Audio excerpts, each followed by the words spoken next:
शुभ दिवस. दातांची कीड रोखण्यासाठी काय करायचं? 1.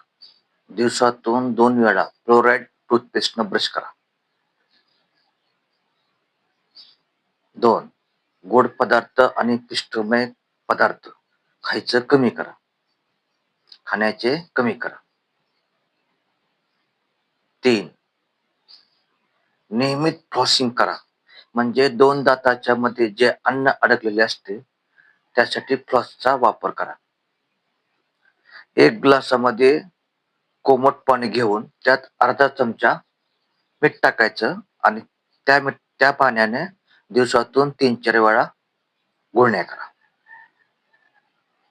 1 ग्लास कोमट पाण्यात अर्धा चमचा मीठ टाकून त्या कोमट पाण्याने गुळण्या करा दिवसातून 3-4 वेळा.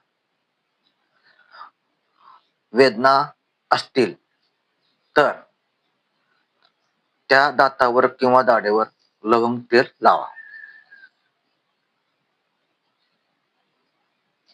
वेदना कमी होतील. मित्रांनो, हा व्हिडिओ कसा वाटला लाईक करा आणि पुढील व्हिडिओ पाहण्यासाठी बेल आयकॉनला टच करा. धन्यवाद.